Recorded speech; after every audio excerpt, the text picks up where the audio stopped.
Hey people, welcome to Accidental Gods, to the podcast where we still believe that another world is possible and that if we all work together, there is time to create the future that we would be proud to leave to the generations that come after us. I'm Manda Scott, your host in this journey into possibility, and this week we are running a bonus podcast with the amazing, well-known friend of the podcast, Dr Simon Michaux. We had to cut off our third podcast together quite crisply, so we're running this one as a bonus immediately afterwards, although I sincerely hope and believe that we got the sound a bit better on podcast number 4 than we did on podcast number 3. If you haven't listened to podcasts 1, 2 and 3, then please do so, because a lot of what we talk about is predicated on those. That said, we've taken a different tack in podcast number 4. Podcasts 1 to 3, we were looking really at the extent to which the current system is breaking down and the various work-throughs that we are being given, particularly the work-through of replacing fossil fuel-based energy sources with the so-called renewable or rebuildable energy sources, is a logistical impossibility. It's just not going to work. And we go in detail into why that is with actual crunchable numbers in podcasts 1 to 3. So what I wanted to do with podcast number 4 that you're about to hear is have a look at what could work. What can we do so that we can build that future that we'd be proud to leave behind? And Simon really came through on this one. He talked about some things that he hasn't spoken about elsewhere, at least not in public. And I came away from this conversation feeling genuinely hopeful, which was not really the case after podcasts 1 to 3 with Simon. So here we go. Be prepared to absorb some quite startling numbers, and then perhaps we all need to get together and work out how we can all make this happen. So people of the podcast, for the 4th time, please welcome Dr. Simon Michaux. Simon, welcome back to the Accidental Gods podcast for the 4th time. Actually, I keep forgetting, I have to call you Superbrain from here on in, because I got a text from somebody saying, my God, that bloke, Superbrain, eh? So dear Superbrain, welcome back to the Accidental Gods podcast. It's a pleasure to be talking to you as ever. One of the most exciting. It's always adrenaline filled talking to you. It's great fun. How are you in Finland? Hello, Amanda.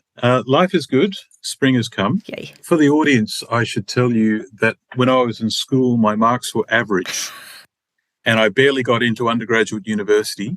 And it wasn't until I finished and came out the other side and found myself in doing a PhD that my brain suddenly threw a switch and everything was easy. It starts to work.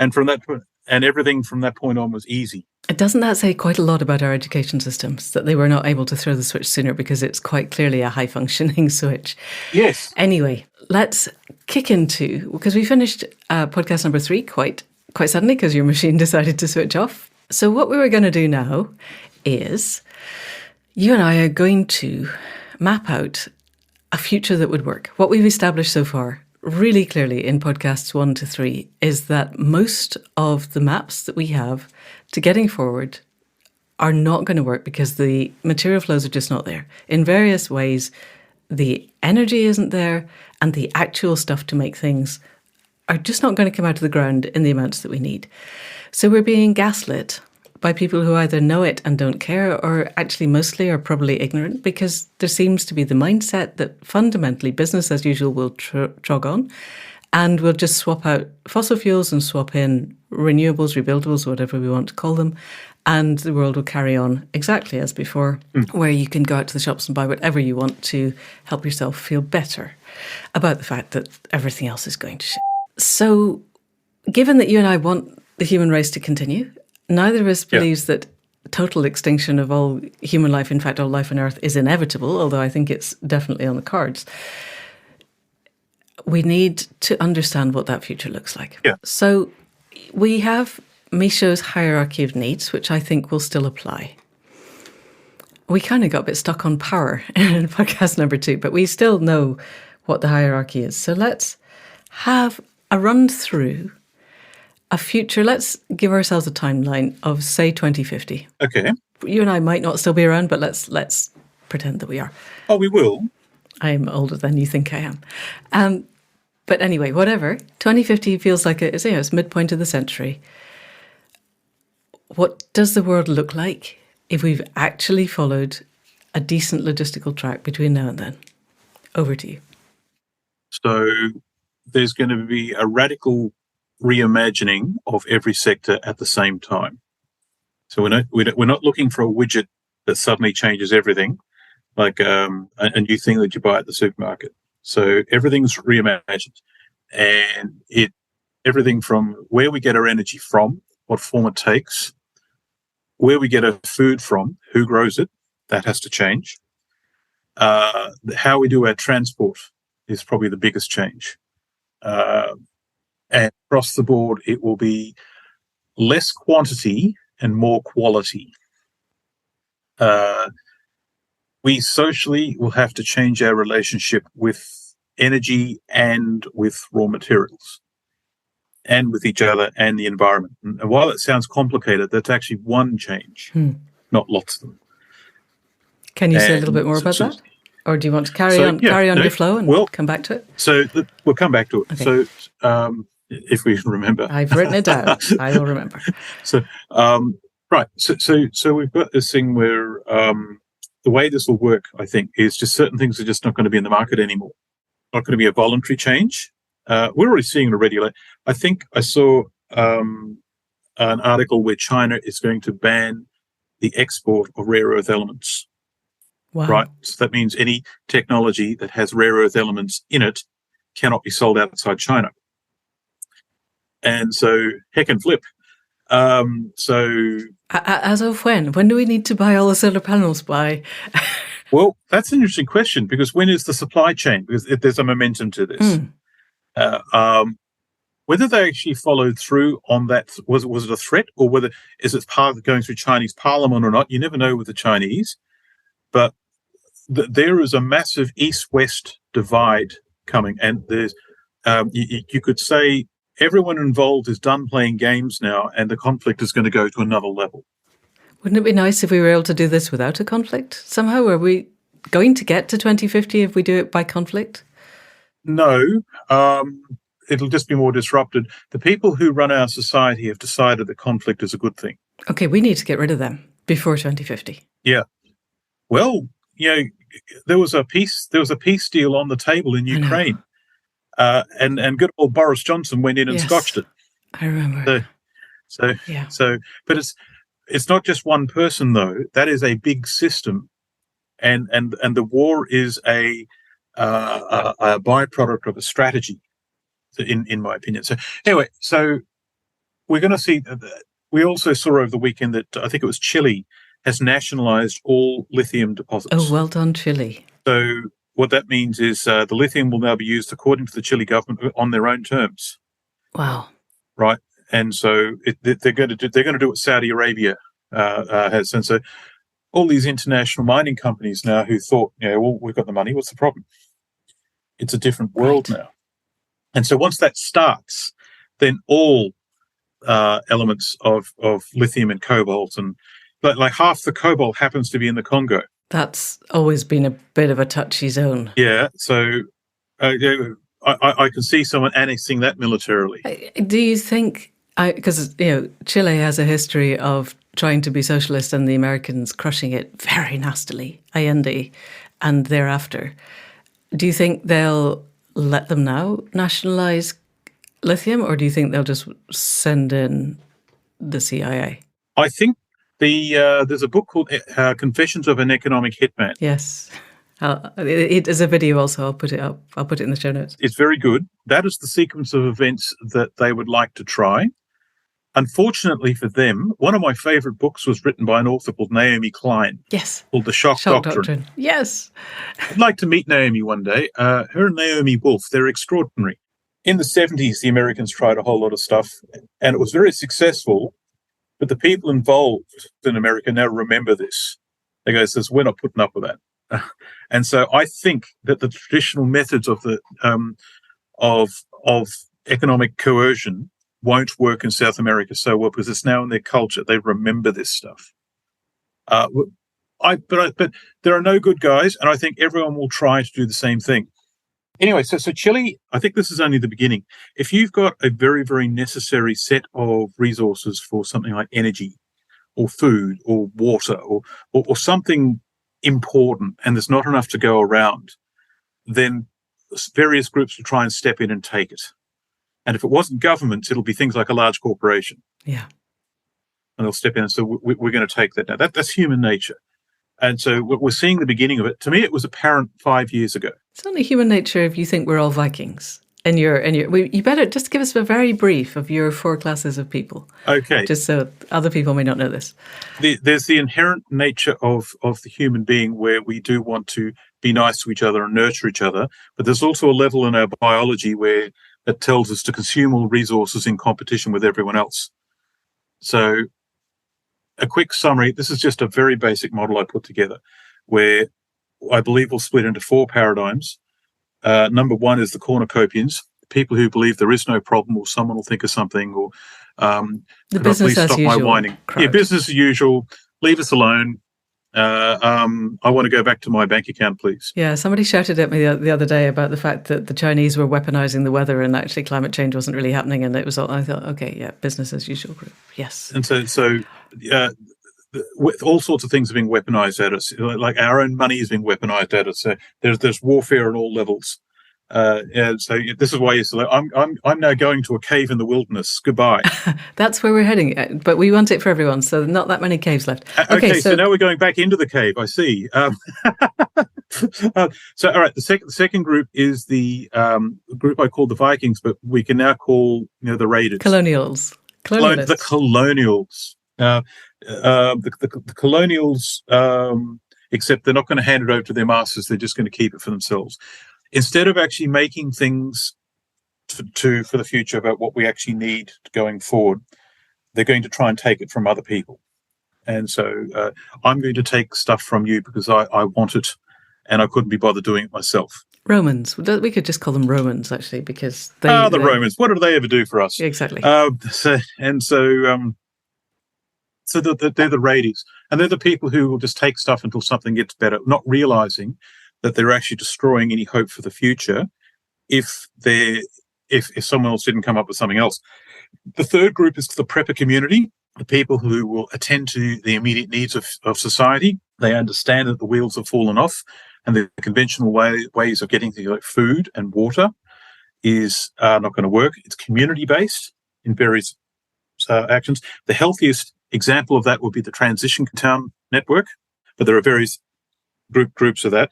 How do we take like a village self-sufficient, that sort of thing, grow your own vegetables. The fourth group is the group I call the Arcadians, and they're the ones who are actually thinking long-term, a century from now, what will human society look like? How do we get through this very sort of troublesome period where we maintain the more civilized aspects of our society, and how do we be genuinely wise on the other side? Right. And and there are things like how do we maintain levels of education is a big one. Like kids are now educated for 20 years before they move into the workforce. So how do we do that in a low energy world? So they're the 4 groups. And so what you've been discussing is business as usual cornucopian behavior by the old guard of people for whom power hierarchies exist and they want to remain at the top. And if we look at the Arcadians, then what we're talking about then is horizontalism and horizontal organization and mutual cooperation and everything that goes with it. Do you think the business as usual people are just going to win out because they have more firepower? Nope. Because their own thinking will get in the way. There'll come a point when the business as usual people will realize things are getting harder and harder and harder. The parts they will apply firepower to defend business as usual will become increasingly ineffective. And in fact, they all face off against the raiders. And the raiders will see them as the most viable target to go and raid. Yeah, because those two seem quite interchangeable in the way that the kind of transition end of the preppers and the Arcadians seem to me to be blurring into each other. That there is a raiding mentality to Putin in Ukraine, Yeah. or if the American government decided that it was going to take over Chile again because, hey, they want the lithium, that's a Viking action on behalf of business as usual. That is correct. But then you've got the different tribes will then come against each other. So that's unacceptable. We're not going to put up with that. And if you're going to do that, then we're not going to interact with you in this form. Okay, so let's get ourselves back to 2050. Let's let the politics go for a little bit because that could get very knotty. Yep. Let's have a look at what we've got. Different qualities. We've got more quality, less quantity. We've got different ways of producing power, presumably different ways of storing it and using it. We've got different ways of accessing water and sewerage because fundamentally big cities, if you don't clear the waste away very quickly, you've got typhoid within about 3 days. So that's still going to be essential if we have big cities. And then we've got different ways of producing and transporting the things that we need, starting with food and then moving to the things where we will die less fast. Because it seems to me a lot of people, particularly the prepper community, are looking at how do we perpetuate something that feels like what we grew up with. Yeah. And what the Arcadians are getting to is systemic change isn't a replication of the past. It's systemic change. It's emergence into a new future. It looks completely different. It's an evolution. So, yeah. So what does let's take as read that the evolution has happened. What does it look like? So the prepper community is a holding action. The Arcadian community is an evolution. Yep. The raiders are a degradation, like a coming apart of things. Business as usual is heat death. Yeah. Yeah. And I think business as usual is going to merge into, they're either going to become raiders or they're going to become preppers. They can't, business as usual is not gaslighting yourself, only lasts so long. Denial is a river in Egypt and it runs out of water. So, yeah, exactly. So then we've got raiders, preppers and Arcadians. Let's assume we've got raiders and Arcadians. And let's assume further that by 2050, we may be something similar to Cory Doctorow's Walkaway, where there's the Zotter rich are kind of behind a big fence and they cannot be bothered to go into the wilderness, but the wilderness is full of the people who walked away, who get the different future. So we're looking at a more decentralized future, I think, where things are going to happen on a smaller scale. Political authority could be moving away from nation states and more towards the Shire Council level, because they're the people who own and run hospitals, and waste transfer stations and sewage sanitation plants and the schools, right? So they're very they're doing the useful work, and also if we move, as a consequence of energy. A low energy future in network terms, we have to become less complex and smaller in size for the network. Have you an idea of what a viable size is? Because we've got the Dunbar number there as our concept of social limit. Dunbar number, for people who don't know, is Ian Dunbar, who worked out, it wasn't Ian Dunbar, he's a dog trainer. A guy called Dunbar, whose first name I can't remember, but he was a social anthropologist and he worked out that the maximum number with whom you could have reasonably effective social interactions was 150, and that was generally village size. And once it gets bigger than that, you split off and start a new village. Yeah. So are we looking at units that size, do you think? I thought, I came up with the number of, say, 30 or 40 families, which I suppose is 150 people. Yeah, give or take, isn't it? Yeah. And anything larger than that, then you start having replications. There seems to be a level of human consciousness when masses of people come together of 250,000 humans. When you put them together, then you get a lot of synergy things at an industrial level. So how do we do that? But that could happen online. That doesn't have to happen with people living within walking distance of each other. But cities of 12 million people, they're going to, you've got to get a lot of food, like into London, for example. Yeah. How do we do that? And the only way they're going to survive is if they go the Isaac Asimov route, where they start, growing yeast factories for food. Which never struck me as very energy. If we're moving to a low energy world, you do not want to be putting significant amounts of your energy into growing food when you could be growing it courtesy of sunlight, 6 miles down the road. Exactly. So now we're talking about the natural thing will be to decentralize. How big those communities are, I'm not entirely sure. The answer to that could be, what energy source do you have naturally? If you happen to be, for example, in areas of, say, Norway that have lots and lots of natural hydro power, then they can have a high energy density society.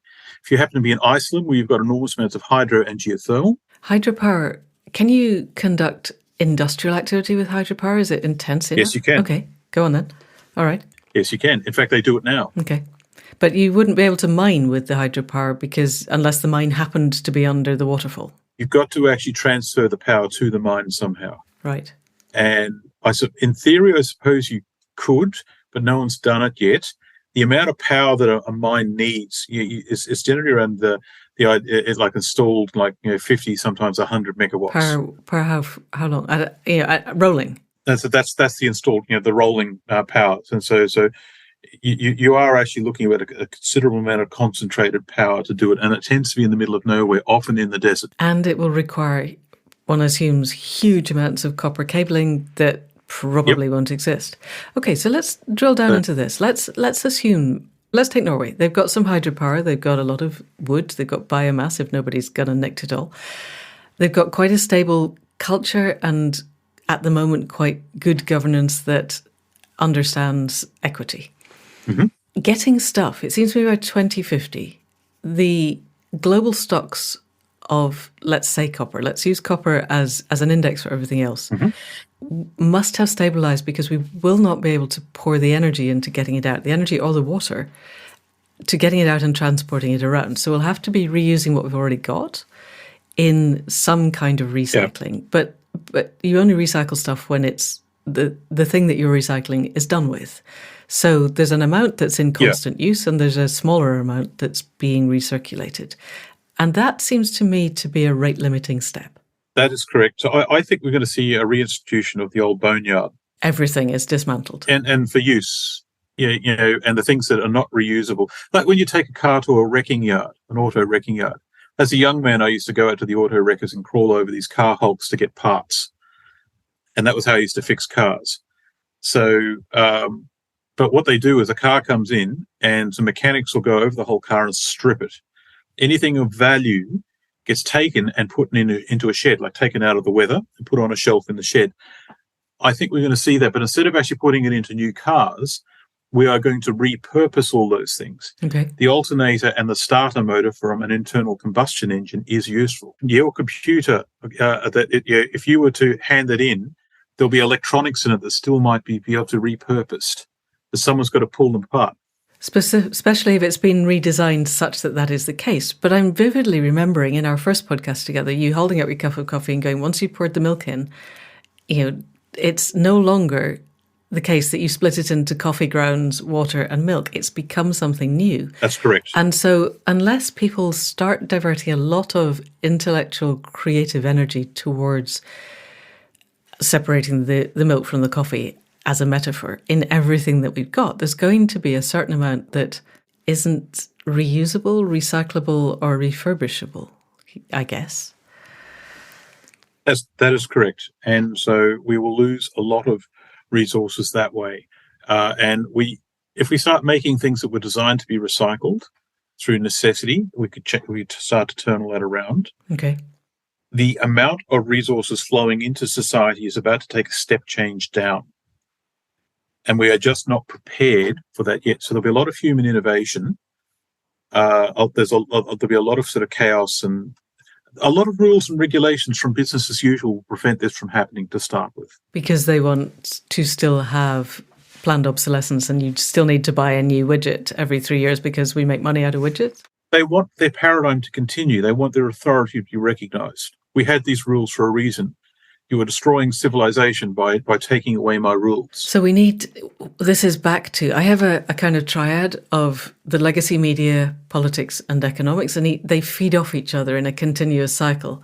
And we need to break that cycle somehow.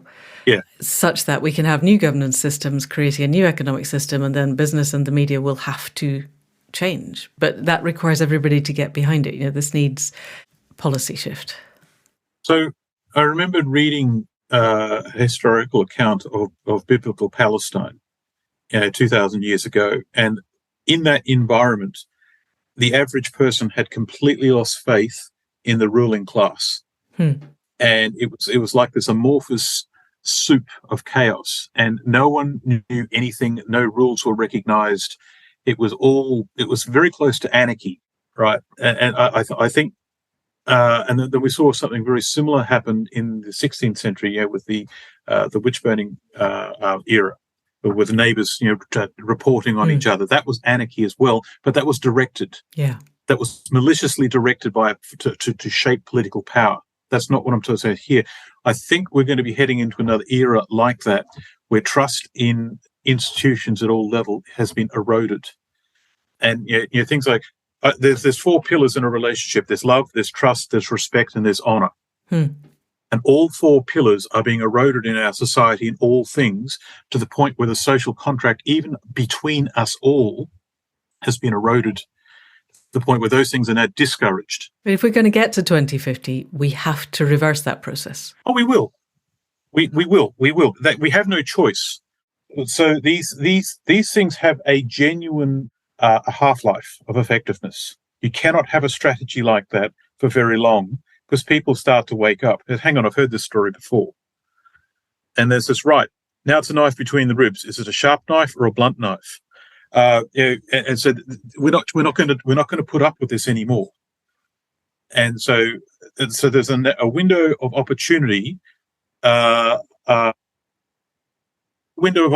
between when something is possible and something is irrelevant. Right? We are approaching such a window, and in that window, do we turn on each other, or do we realize the person next to you is actually your solution? And what's happening at the moment is the efforts to get everyone to turn on each other are becoming stale. Especially when the same methods keep coming out. Hang on, I've heard that one before. I've been programmed to hate you, but hang on, that didn't work last time. Yeah, I really hope. So let's make the assumption that 2050, we've got over this somehow. I'm still really keen to know the logistics, the kind of size and what it looks like, and how it's being powered, and how the water flows out of the tap, if there is a tap, and how we're growing our food, and how much minerals and mining and manufacture is actually still happening by 2050, or are we in a steady state where we're able to roll with what we've got and we can begin to do the whole regenerative? Are we going to be doing the regeneration of the damage that we've done? We probably have no choice in that. What I'm now looking at is, if you've got like a village of, say, 150 people, but you're going to have a cluster of villages, that village won't be industrial. Yep. Those villages will cluster around a small industrial cluster, a small city. And I don't know how big we're talking about. It might be something like 1,000 people. Okay. That would now be a very big village, certainly in this country. So, but the satellite villages, their role is to grow food. The city in the centre, its role is to do industrial things with the products that are made out in the villages. Okay. Right. We can't go anywhere anymore. So we cannot, for example, if we get things wrong, we can't just palm it off. If we get things wrong, we're in our own nest. Fix it. Yeah. Okay. Right. So the only path forward through that is regenerative farming. When we lose industrial agriculture. Yes, which we have to do if we're not going to kill the seas very soon. Yeah. We have to do. And and I think the rail network will be very important, because we can move large volumes of goods around. Sail will become important again, but instead of ships that are powered with, say, fossil fuels, we'll go. If we go back to sail-assisted ships, that's the win. Yeah. It'll be slower. It'll be harder to do and all that, but we can do it. Yeah, and presumably sail-assisted ships with modern technology of radar and GPS positioning and things, it's harder.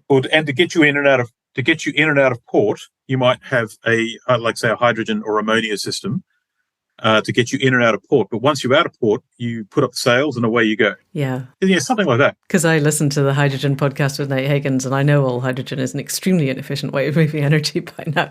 But yes, it's still what you've got. And but also, I have to say, he was quite clear that I thought you burn hydrogen and you get water. Yay. And he went, no, you burn hydrogen and you get nitrous and nitric acid, or nitrous and nitric oxides. And they are massively more greenhouse gas potential than CO2. So burning hydrogen, probably not a brilliant idea.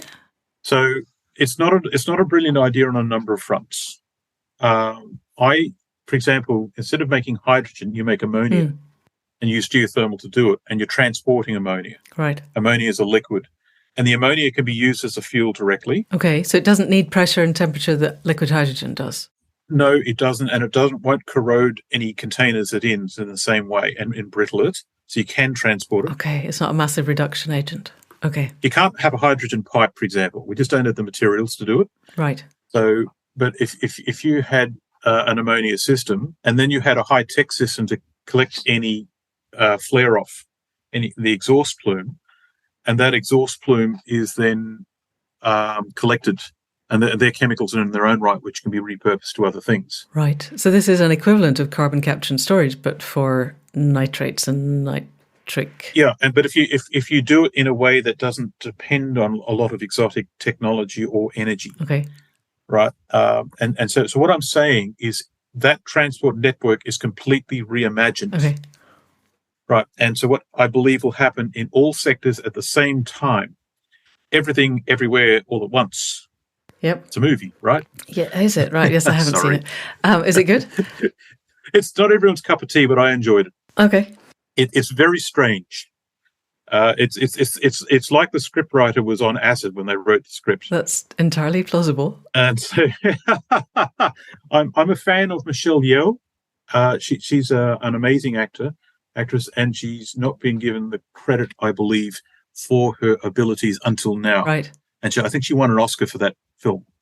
Anyway, some people looked at it and said, "No, not my cup of tea." But I liked it. I thought it was great. Alrighty.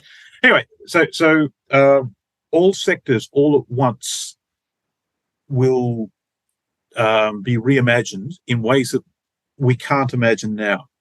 The growing of food, the manufacturing stuff, even our sewage. Like, how do we do sewage sanitation? Composting toilets, but yeah, that's limited in a village or a small town of 1,000 people. That's harder than it is for 150, for sure. Yeah. So if you were to reinvent a sewage sanitation system in the new with the new restraints in it, you could do it, but it would look different to how it is now.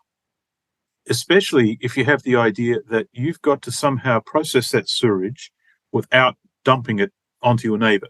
Or in the rivers, like we're doing in the UK at the moment, yes. Or in the rivers, which if we are now dependent on those rivers for other things, we shouldn't do that anymore. Also, there's a lot of movement towards this is quite a useful resource that if we can process it correctly and we're not just spreading any typhoid, we might want to be putting this on our fields. So if we were to actually phase out industrial agriculture and everything and go like full spectrum small scale organic in a regenerative sense, we need to actually be generating a balanced fertilizer. Nutrient fertilizer, and sewerage and grey water systems, for that matter, are all useful. Right. And the merging of in a grey water system, if you were to merge an aquaponics system with a grey water system with a sewage treatment plant, that was actually a compost factory, and that compost would then go out to farms. And by the time it gets to the farm, it's not dangerous to handle anymore. Yeah, and presumably it's also not dangerous. It's not only not full of bacteria that we don't want, but we've also got out all of the chemicals, because I read an article the other day, I had no idea previously, but human breast milk now has something like 84 different toxic chemicals in it. Because it's in the water, and we're not clearing them out. And then we wonder why people are getting sick. So So the water runoff from our systems has got to go into something like a grey water system that has lots of plants in it. The plants uptake all the harmful elements and they go into the plants. We then harvest those plants and we burn them in a combined heat and power plant. And in the end, all the heavy metals that were in the plants collect in the ash at the bottom of that furnace. Okay. And then we actually get the metal. And that's how we extract heavy metals from the environment. We work with Mother Nature, but then we go industrial, hand in hand. So it's not one or the other, it's both together. That's how the Vikings used to make swords. Yeah. They used to gather a moss that abstracted iron from the environment, and they would gather tons of it and burn it down and get enough iron to make a sword. It's amazing. So we're basically, okay, so this is one of the ways we're going to get some of the stuff that we need. Yeah. It's problem solving. Yeah. And so if we realize that the environment is full of toxins now and we have to do something about it, and if we don't do something about it, it doesn't get done. Yeah, no, true.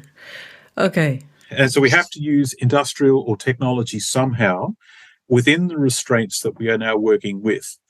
And it has to be part of our everyday life. So we talked a lot in podcast 2, you and I, about power, but I'm still really curious at this level of, let's say, 1,000 people in a central industrial area surrounded by smaller villages, but within transport reach, and the smaller villages are producing food, fibre, fuel, and the central unit is then processing them as they need with, I'm thinking, quite a lot of electric bikes to and forward, and maybe some trains for the big stuff. What is our power generation looking like, and how are we sharing that power? So at the moment, all conventional power systems have problems with scale up, right? And the smart money at the moment, if we insist on doing things this way and only this way, we are going to go into a situation where fossil fuels are gone, oil, gas, and coal. No more use. But also wind power and solar panels are not going to be able to be implemented in large numbers because they're not available on the market. Because China decided no more stuff. Because we no longer make stuff anymore, and we're now at war with the people who do. Yeah. But even if we weren't, from what I've heard from you, that just isn't, the material flows are not there. So even if the Chinese go, it's all ours, they're still not going to have enough. No, they're not. And they're going to be in a society where the rich get the rich stuff and the poor get the poor stuff. And that's a fast way to revolution. And the Chinese are very happy with that sequence. Right. Yeah, they don't care if they do that to their own people. They care even less if they do it to us. Right. And so I'm trying to create a world where we don't have to interact with that cycle at all. Yep. So what does it look like? How are we generate? Let's assume we're not getting a lot more solar panels. We're not getting a lot more wind. Something has to be completely reinvented. Right. Like one part of the energy sector has to be reinvented, or we go into a society that's very low energy. Like we just use what non-fossil fuel systems we have at the moment, which frankly, like in Germany, what did they do? They shut down the nuclear power plants. They're not allowed to use coal power plants. Their renewable sector is not working either. What do? They said, we're now going to cut down the Black Forest. Oh, goodness. No. And so combine it for heat. Well, they have to do something to get through winter. That's finite. This is not a replicable, scalable answer. Yes, I know. So this is the nature of the problem. And so, but then you have to sort of say, is this really the only way out? Well, it can't be. It's not a long-term solution, is it? The Black Forest's gone, and then what do you do? Then what to do? Yes, and so now what? So, meanwhile, they're claiming everything's fine. Everything's fine. Well, you're just kicking a very big can a little bit down the road, and everybody must see that. But now the can is now starting to roll back towards the peak, towards the foot. Okay. And it's bigger. Yes. All of a sudden, it's not just a can. Yeah. It's full of shark. Yeah. So what the analogy for Germany is, when there's light at the end of the tunnel, but it's really the headlamp on the train coming towards you. That's Germany. Oh, great. Yeah. Well, we have a government that just opened up more fossil fuel exploration. So, it's even worse, actually. So. Yeah. Well, so one of the things I've been looking at, and I'm not sure if I've talked to you about this before, and this is actually a new frontier for me, is an evolution. One of our energy sectors has to change. All existing conventional ways of approaching our energy for one reason or other is not going to work. So one of those sectors has to change if we're to get through this in a sensible form. Okay. Now, one of the areas I'm looking at is an evolution of the nuclear industry. Now, I've come across thorium. Now, the convention, when I first looked at this, I actually rejected it.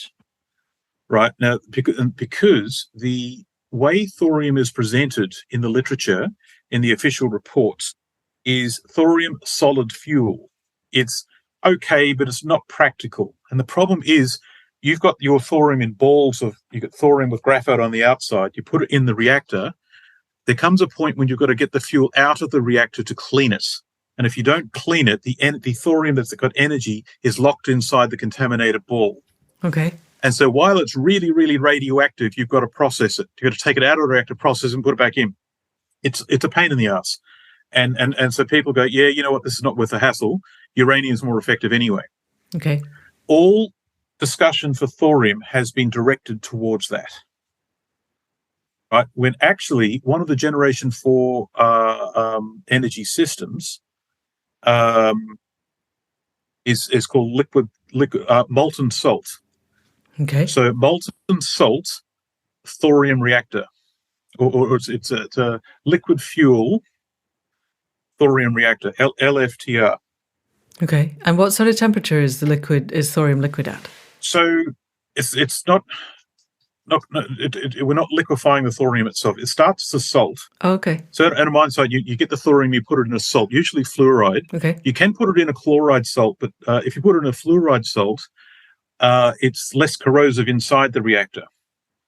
And so the salt circulates. Okay. And so any problem elements just drop to one side of the reactor and just stay there till they're consumed, and the energy keeps going. Oh, interesting. And as the salt comes back out, any contaminated fuel can be extracted and more fuel can be put in while the reactor's running. Goodness.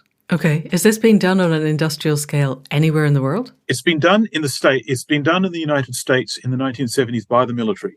Ah. Right, and they shut it down. Tricky Dicky Nixon basically said, no, we're not doing this anymore. And the best thing I can come up with is they did this to make sure that a uranium civilian nuclear power system was to camouflage the nuclear weapons industry. Yeah, of course. Yes. Now, one of the arguments against thorium is, we proliferating nuclear weapons. Now, that's not true, as it turns out, but the people who are saying that are giving cover for the group who want to proliferate nuclear weapons. It's just as you're kidding, right? Yeah. Because the output, I remember you said a little bit of this in podcast 1, the output of a molten thorium reactor is used in medical isotopes. It's not useful for weaponry. So the medical isotope industry need things like cesium and strontium. And we need to make those isotopes somehow. For as long as there is a medical isotope industry, I'm thinking that the intensity of modern medicine is one of the things that we will have to abandon. It's not going to keep going. But anyway, that's probably a different conversation. One of the segues, and we may end up with in podcast 5 on this one, is there's a school of thought that the modern pharmaceutical medicine can now no longer be trusted as an institution. As a science and everything like that, the whole thing will have to be reinvented. And this is going to make you laugh. Let's go to South America, and we'll get Chinese herbal medicine to meet with the Amazon shaman methods. Ayahuasca, right? Well, hey, yes. Anyway, yeah. That's a random segue for you there. So. What's happened is thorium molten salt. It starts out as thorium, and you've got to irradiate it so it goes to an isotope of uranium called U-233. Right, and so that happens inside the reactor itself, and that's where the radiation happens, and it gets burned up, and then you get the fuel at the other end. If you get a situation where you have a reaction that runs away, which is really hard to do with thorium. You get to a certain temperature and you've got like a melt plug and the whole thing just melts out and drains and the whole thing cools down. So, right. And you've got a concept called Doppler broadening, where if the reaction goes too strong, and gets out of control, it will actually start absorbing itself through neutron bombardment, and the reaction will collapse. Oh, interesting. So there's not one but two things that actually stop a meltdown from happening. Yeah. You've got your own feedback loops. Whereas with uranium, the feedback loops are all pushing it into greater instability. These ones are reducing the instability. I'm going down the rabbit hole here to try and sort of find out, is this real? Because what I discovered was, I used to mentor PhDs and used to review PhD students every year.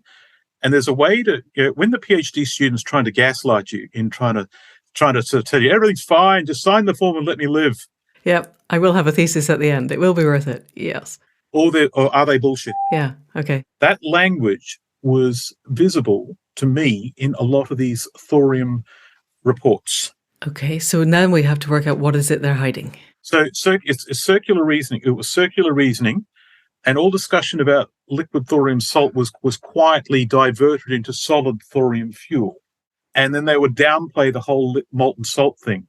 And when you actually sort of go through the reasons not to do it, we're a lab that's actually funded to look at solid fuel only. Uh-huh. Yeah, these are bullshit excuses. Yeah, totally. Right. The neutronics simulations that actually sort of come out that will predict what will happen in a reactor doesn't exist for the liquid thorium salt, so that they don't have a reason to reject it. It's just, the work hasn't been done. So who's going to do it, Sam? Because if you're right, let's take this back to 2050, and you've managed to do the work. We've got molten thorium reactors. How big are they? Are we talking something the size of Sellafield, Windscale, something that's basically hundreds of acres? No, that's the other.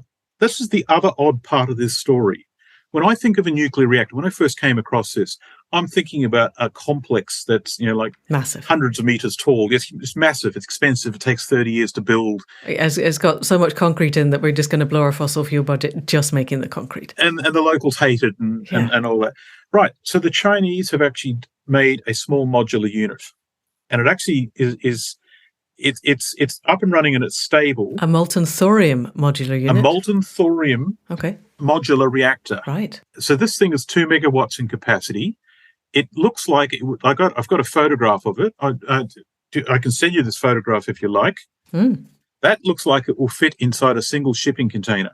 2 megawatts inside a shipping container. You could have one per village. You could actually have one per village, as opposed to these tabletop nuclear that people like Monbiot talk about, which would in fact swamp the entire village and be radioactive for how long? Right. So do we get any radioactive output from this that we need to worry about? So here's the thing. I'm trying to work out how much of this is real. Right. And what I'm finding at the moment is all of that, what I've just spoken about, is real, but it's been covered up.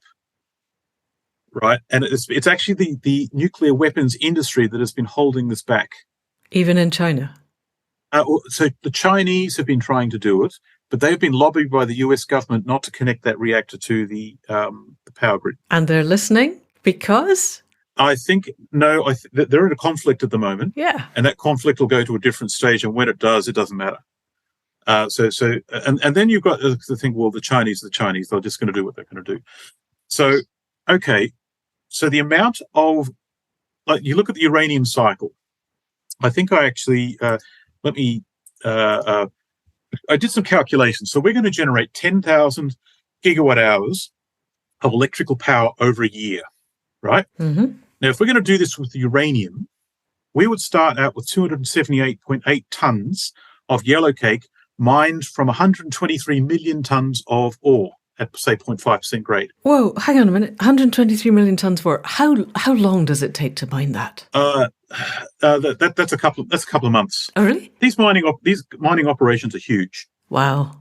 Okay, that's not a rate limiting step then. You've got these massive trucks going back and forth. Oh, God. Burning fossil fuels to carry the uranium. At the moment, yeah. Okay, so 123 million tons of uranium. 278 tons of natural yellowcake, which is U3O8, has got to be mined from 123 million tons of uranium ore and then refined to 278 tons of yellowcake.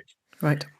We then have got to go through conversion, where we're converting the yellowcake to what's called uranium hexafluoride. Mm-hmm. Right? So now this is radioactive. The yellow cake is radioactive. It has to be handled with care. You can't just let anyone do it. So then we've got to take that uranium UF6 and we've got to enrich it. The isotope that drives the fission reaction is called uranium-235. That is actually what controls the reaction. But natural uranium has only 0.7% content of that isotope. Whoa. The rest is U-238. So we've got to enrich it to about 3 or 4%. The target's 4.09%. Oh, is this what the uranium centrifuges are for? The ones that they nailed in Iran? That's the one, yeah. Right, okay. I think Saddam Hussein was actually doing a World War II version. Right, so then that is put into what we call a nuclear fuel rod assemblies, uranium oxide. And so from that, we are making 32.9 tons of fuel rods. So we've gone from some 123 million tons of ore. 3 million tons to nearly 33 tons. 33 tons of fuel rods. That goes into a nuclear reactor and it generates 10,000 gigawatt hours over a year. It's like a nuclear power calculator. Let's say 365 days, 90%, 92% availability, whatever it is. Okay, but only the U-235 is used. The rest is not. And uranium-238 is highly radioactive. It's also very hot. And so at the end, you have to pull out 31,584 tons of spent nuclear fuel, 96% of the original mass, comes out. Some of it, and then you get different classifications of waste. And so a portion of that has to go into long-term storage. How long is long-term? Are we talking millennia? Okay, so very low-level waste goes into permanent storage, like in a waste dump, and that's about 9,200 tons.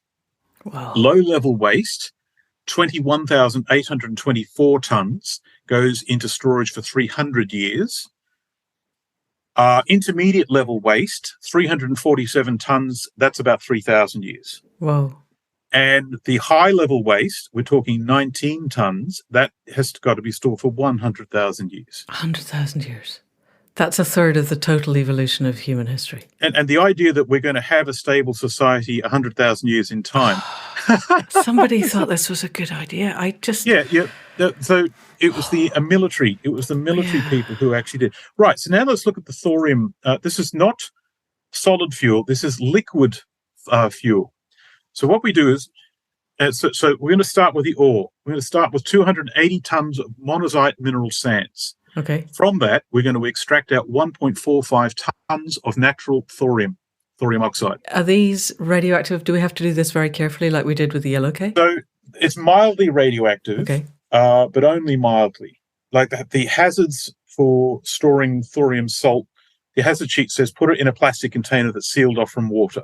Oh, okay. You don't need lead or 20 inches of concrete or something. Okay. So it's the sort of thing that you wouldn't put your child on. Right. Right, but it's not. A bit of common sense is all that's required. Is it an alpha emitter, a gamma emitter? Do you know, just out of interest? You've got low-level alpha. Right, okay. Right, I think that's the case. There's no gamma. Gamma's the problem. Yeah. Low-level alpha and some beta, but it's easily contained and there's not very much of it. So it's not a radioactive material. It's what's called a fertile material. Right. So from that, we've now got 1.45 tons of natural thorium oxide. We're going to then make 1.34 tons of thorium fluoride salt, and this is what gets put into the reactor. Yep. It's a conversion. You've got to add things and all that. So okay. Anyway, so this is the stuff that you pour into the reactor. It's not radioactive in the conventional sense. That reactor makes 10,000 gigawatt hours of power over a year, and you're adding a little bit as you go. At the end of it, you've got 13.46 kilograms of low-level waste to be stored for 300 years. Alternatively, you could make it into the medical isotope industry. Wow. And it's low level, so it's not going to wipe out the planet if you mess up. No, and to store it, you just put it in a steel box or maybe a box lined with wax. And there's 13 kilograms of it. That's less than my horse's feed bags. I could pick that up, as opposed to 31,584 tons, which is what you told me, and I wrote it down, of the uranium. Put this in context, the Finnish annual power consumption is 85 terawatts, right? So if everything was thorium molten salt, we would need 11.4 tons of salt fuel. That's a single truckload for a year for the nation of Finland, right? And that's the fuel going in. Yeah, that's, wow, for the whole of Finland. And the fuel coming out is, yeah, 8 times 13. So what's that? 80. So about 100 kilograms. It's probably less than you and I weigh put together. So it's ridiculous. So what I'm trying to determine here is this stuff real? Yeah. If we're in a hall of mirrors, now what I've now come to understand is there are multiple countries around the world working on thorium on the quiet. You've got India; they're actually making a reactor. China already has done it. There's a picture of it, and there are lobbying actions to try and stop them.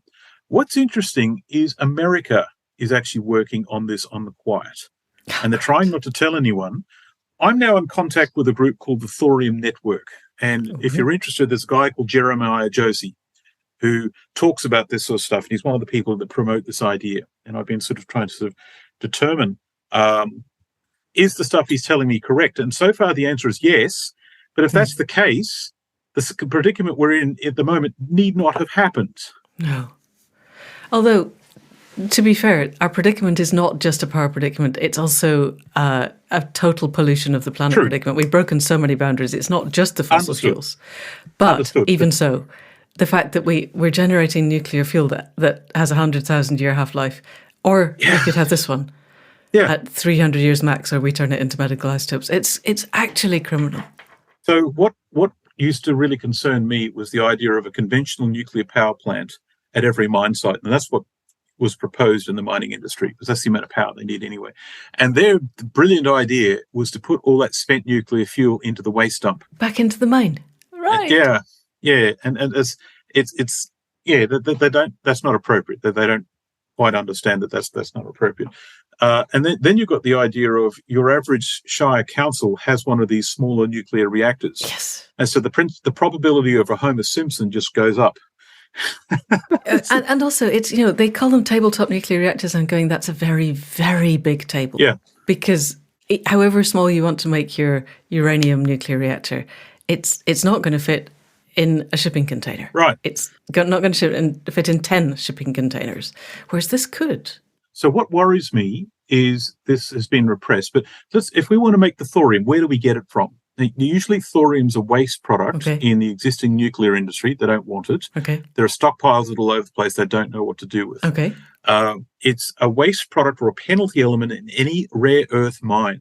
They don't want to know. They said this stuff costs us money. So have you crunched the numbers of supposing we were to replace the world's current electrical flow with thorium? How long have we got until the thorium runs out? I haven't actually sort of done that. Because it seems to me this is a bridge. It's not going to be a forever solution, but it's a bridge. No, but there's so much stuff that you're sort of doing there that it will take us many years to go through our waste dumps alone, right? Yeah. So any rare earth mine, for example, has got all these dangerous chemicals to extract the thorium. And there's another project that I've become interested in that uses plasma to change the texture of the mineral sands, which makes the rare earths easier to extract. And thorium is one of the elements that fall out in that process. Tell me what plasma is, because I'm used to medical plasma, which is a fraction of blood, and I'm guessing that's not what you're talking about. So, no, this is the geek thing. There are 4 states of matter. You've got the solid, like an ice cube. Oh, that kind of plasma. Okay, right? Yes. And then we go to a liquid when the ice cube melts down and becomes water. Yeah. And it heats up, and then we're going to heat that water till it becomes steam. Now it's a gas. We're going to heat the steam to the point where all the electrons are stripped off all the molecules, and we've got what's called an ionized gas. That ionized gas is a plasma. And what's the temperature at which these are working? About 3,000 degrees Celsius. So have you crunched the numbers of how much thorium you create for your thorium nuclear reactor in order to create that heat to create more thorium? Oh, yeah. There's the energy return on energy invested is a number that is so high that I dare not say it out loud. And I actually want to go down the rabbit hole and actually check these calculations. Wow. So it's higher than oil? Oh, yeah. Yeah. Wow. Without a doubt. Because you've got almost nothing to actually make the fuel in comparison to conventional nuclear. Okay. All the radiation happens inside the reactor itself. Okay, so you don't need all the supercooling and all the massive amounts of water. And then you've got your waste when it comes out is a much smaller volume, and the needs to contain that waste are so much different. Yeah, you're not shipping it around the world in massive ships that you're having to... Right. If all of that holds water, then we've actually got a conversation here. And the other thing is it holds water so far, and my brain is bleeding with the implications of that. Yeah. How long do you think it would take if you started now and somebody were to fund you to get something that would be replicable at an industrial scale where people could actually use it? Well, the picture I just showed you, it's already been manufactured. Right, it already exists. So now would you say, I'll have one of those, please, a blue one? All right, but the Chinese go, no, thank you, we're keeping them all to ourselves. But you could reverse engineer that. I suppose. I would be asking other people with a more nuclear savvy engineering education to go with that. And the American spy network in China to go and have a look at it, please. But then they're not going to share it either. So it is my understanding that the Russians are actually the best technically advanced group that actually does nuclear technology at the moment. We've arranged ourselves to be on the opposite side of a conflict with the Russians now. And the Chinese. So the Chinese and the Russians are probably talking to each other, but they're just not talking to us. Okay. So what I would do is, I've actually got a couple of reports from the US military from the 70s, and they're public domain. You just got to find them. And so they had an 8 megawatt system running for 6,000 hours of uninterrupted power at the Oak Ridge laboratory. Okay. Right. And so they did it. It was fine. It was stable. But for political reasons, they were told to shut it down. Right. So, and the details of that have been buried. Try and recreate that reactor. How long will that take? Well, it depends on the cooperation of the people involved. Is a lot of the technology similar enough to existing nuclear technology to go, I'll have an off-the-shelf set of pipes that we could knit together? Pretty much. It's the same stuff. It's not that different. Like the uranium nuclear system, fission system, is nasty. The engineering to contain that is far in excess of what's needed here. Okay. So we'll have the baby version of that in blue, please. Right. There's a thing to say here too. I actually found the nuclear clerics the most difficult to deal with in the last few years. And I used to call them the vegans of the sustainability movement. They were the pro-nuclear group. Yes, they were aggressive as hell. Yes, I've listened to some podcasts. They had some science, but they almost never had all the practical elements on hand. And they were really difficult to deal with. And it was really hard because of their attitude not to launch them into a low orbit to be slingshot into the sun. It's. But then you could convert them to thorium and they can be just as evangelical, but with some actual fact base behind it. That would be nice. What I'm now finding, at least some of them were actually correct. But the problem is they just got in their own way and I actually dismissed them. Aha. There we go. And the reason I dismissed them is the language in all the official reports were to direct me away from liquid thorium salt towards thorium solid fuel. Right. Right. And so and I just believed it. Okay. Right. Right. And I almost fell for it. So some of the nuclear clerics have been preaching thorium, liquid thorium? Some of them, yes. Some of them, yes. But the way they do it, right, makes them, right, you're a high maintenance twat. You're going to stay at 1,000 paces. Yeah. Right. And so. Yes, evangelicals are like that. So anyway, so that's a big segue. But if that actually works, then we've got a small localized power source that we could do things with. Now, we've got to be very careful here because we don't have it here yet and we're not allowed to have it at the moment. So is it really a solution? And if we were to actually develop it, would we be able to manufacture enough of them to be useful in time? The answer is no. Right. Because of material flows or because of time constraints? You've got the technical know-how to actually build a device like it's in that photograph. Not very many people on the planet can actually do that. But we could skill up if we knew it was what we needed to do, war effort and all that. If you can go from... Yeah, look, there's a phrase we have from Australia: harden up, Yeah. harden up, Australia. Yeah. So snap out of it, stop your whining, get to work. Yes, the answer is yes. But because vast proportions of our society won't have a bar of this, or any of the issues as well, it's actually going to be a very boutique solution for only for the like-minded. But it's always struck me that one of the reasons why the business as usual people are so obstructionist is because they, at a very deep level, one, know that we're driving towards the edge of a cliff, but they cannot find a brake pedal or the steering wheel, so they're just going to pretend we're not. This is the brake pedal and the steering wheel. If you could explain to, I don't know, the Rishi Sunaks of this world, that if they were to divert things away from, I don't know, maybe we just don't build so many luxury yachts and personal superjets, and instead we build these. You know, it's not that we're going to get to business as usual. And what would worry me is, in the same way that the people who think nuclear fusion is the answer, they have this kind of weird idea that we're just going to import nuclear fusion, it's going to take over everything else, and the world will continue as it has. And that cannot happen because we're hitting so many other planetary boundaries. But if we can get through, guys, it's not that we're all going back to the Stone Age. We're going forward to something different, but that something different does have a power source that is neither fossil fuel nor going to contaminate the planet for the next many millennia. That's a whole different narrative. Correct. So the people who are sabotaging this for their own reasons, and the reasons are many and varied, I guess there's a frustration in the next statement. They're going to taste like chicken. They'll taste just like chicken. Right. I can think a lot of our existing leaders will just be replaced in one form or another, and society, we're just not going to have this anymore.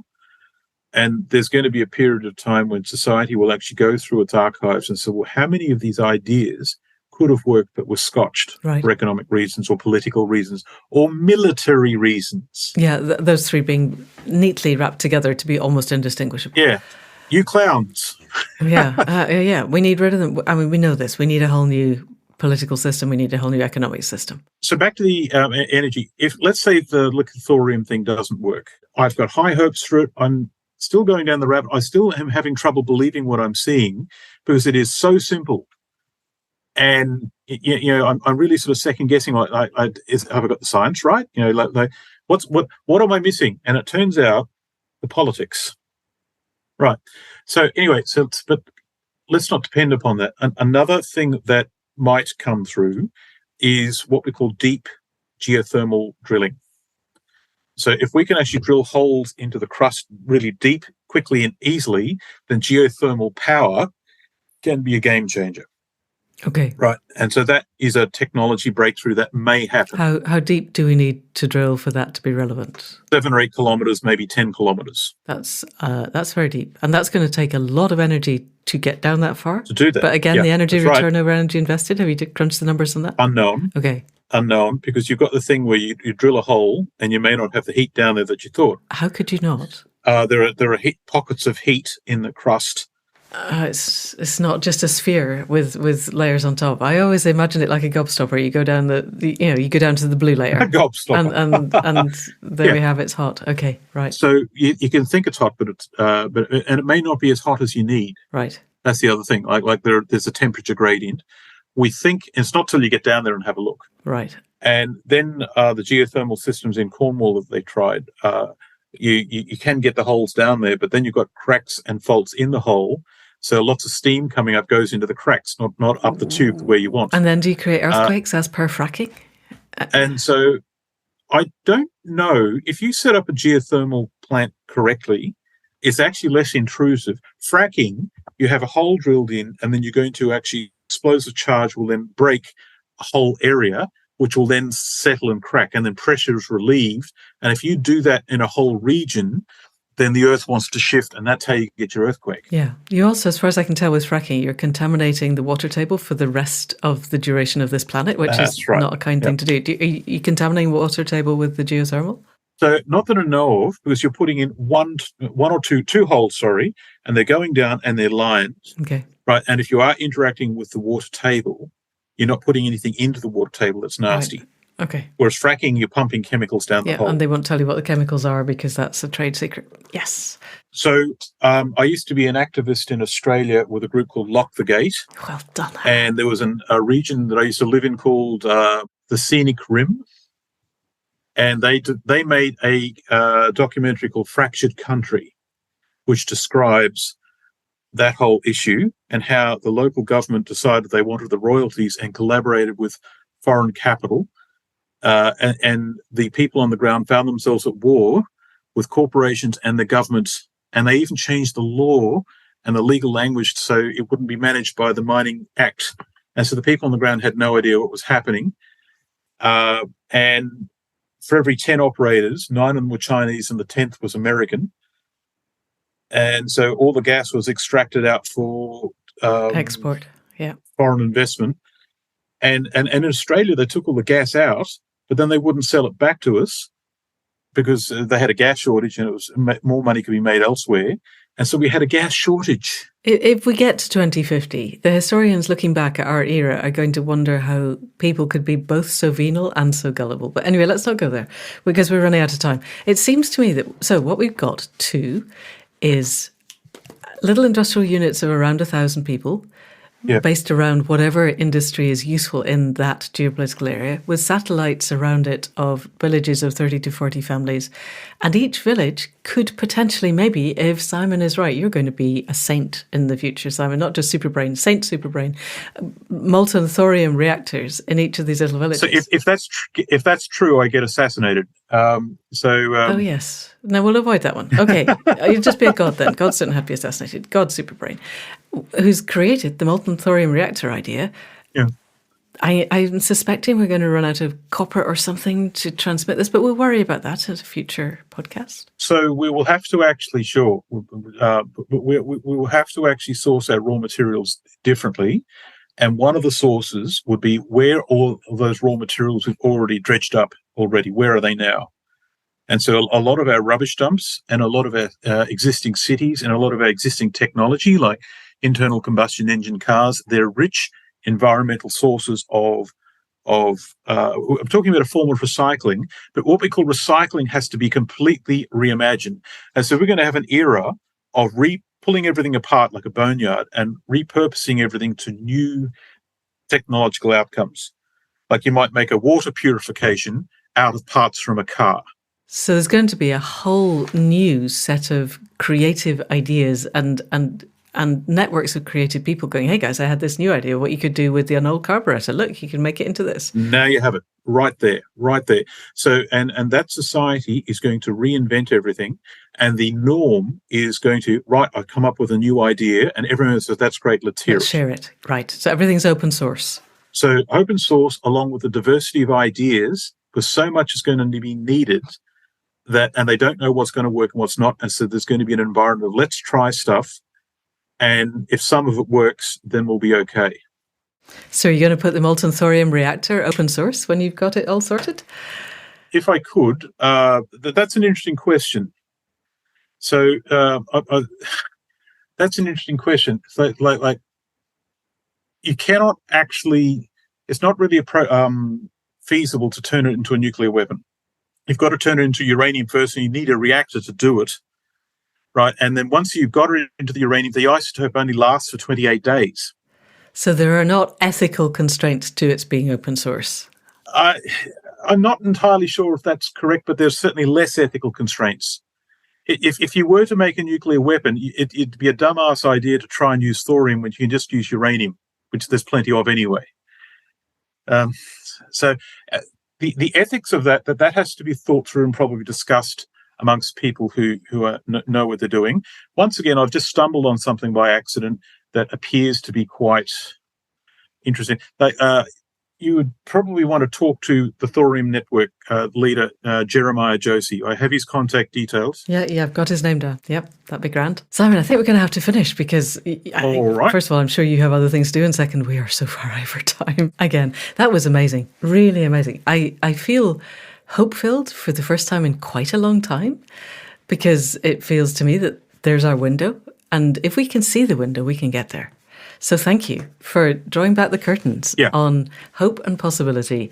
Simon Superbrain, it's been an absolute delight. I have no doubt we'll talk again at some point in the future. Thank you. You're welcome. And that's it for this week. So much thanks to Simon for everything that he is and does, for being a superbrain, obviously, and for applying that brain in directions that it seems very few other people are going. Simon is really thinking about how we can build the future that will work, actually brick by brick, megawatt by megawatt, litre of water by litre of water. How can we do this? And then he's sharing the results with the rest of us.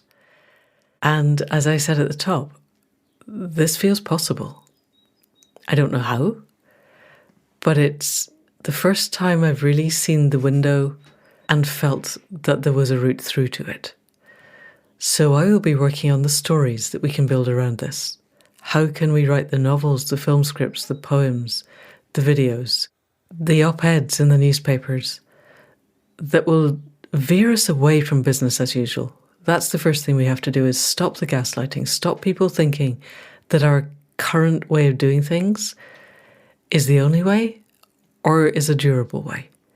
And then beyond that, to build a sense of how the different world might look if we actually get it right.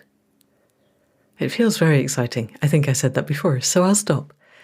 Thank you, Simon. I so enjoyed that.